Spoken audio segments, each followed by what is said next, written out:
CH Balakrishna, DSP ACB Mahabubnagar range. మాకు వచ్చిన complaint పైన ఈరోజు ఒక కేసు రిజిస్టర్ జరిగింది. నిర్వేణ గ్రామంకి సంబంధించినటువంటి ఒక వ్యక్తి ఇనామ్ ల్యాండ్స్ ఓఆర్సీ కోసము ఆర్డీఓ గారికి అప్లై చేసుకోవడం జరిగింది. ఆర్డీఓ గారు తహసీల్దార్కి ఎంక్వైరీ చేయమని పంపించిండు. తహసీల్దార్ గారు సర్వేయరు అండ్ ఎంఆర్ఐ వాళ్ళకు పిటిషన్ ఎంటర్ చేసిండు. ఫీల్డ్ ఎంక్వైరీ చేసి రిపోర్ట్ చేయమని చెప్పి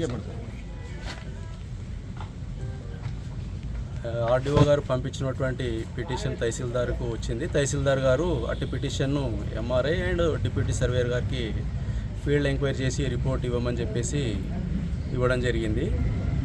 ఆ కార్యక్రమంలో భాగంగా ఆ విచారణలో సందర్భంగా ఇద్దరు ఎంఆర్ఐ వాసు గారు అండ్ డిప్యూటీ సర్వేయర్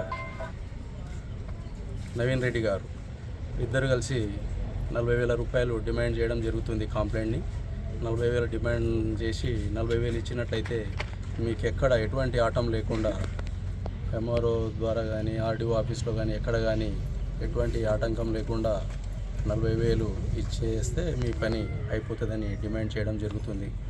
కాబట్టి అట్టి విచారణలో భాగంగా ఈరోజు కేసు నమోదు చేసుకొని వాళ్ళిద్దరిని అదుపులోకి తీసుకొని విచారణ చేయడం జరుగుతుంది. సార్ ఏం ఎవిడెన్స్ ఉంది సార్ దానికి సంబంధించి? 40,000 డిమాండ్ చేసింది అన్నారు కదా సార్, ఎవిడెన్స్ ఏముంది సార్?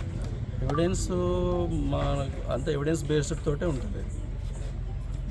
అంటే ఎవిడెన్స్ అంటే ఇప్పుడు వాళ్ళు చెప్పడం, ఆ రైతు చెప్పడం ఒక్కటే ఎవిడెన్సా లేదంటే వేరే ఇంకేమైనా ఎవిడెన్స్? అవన్నీ మీకు లైవ్లో మీరు దీంట్లో షేర్ చేయడం జరుగుతుంది.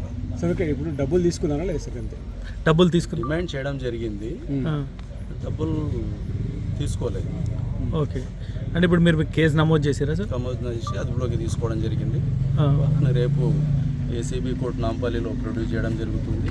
ప్రభుత్వాధికారులు ఎవరైనా ప్రజల నుంచి డబ్బులు డిమాండ్ చేసినట్లయితే ఏసీబీ టోల్ ఫ్రీ నంబర్ 1064 కానీ వాట్సాప్ నంబర్కి కానీ సోషల్ మీడియా ప్లాట్ఫామ్స్ అయినటువంటి ఫేస్బుక్ కానీ ట్విట్టర్ కానీ కంప్లైంట్ చేసినట్లయితే ఫిర్యాదుదారుల యొక్క వివరాలు గోప్యంగా ఉంచి సంబంధిత అధికారులపై విచారణ చేసి తగు చర్య తీసుకొనబడుతుంది.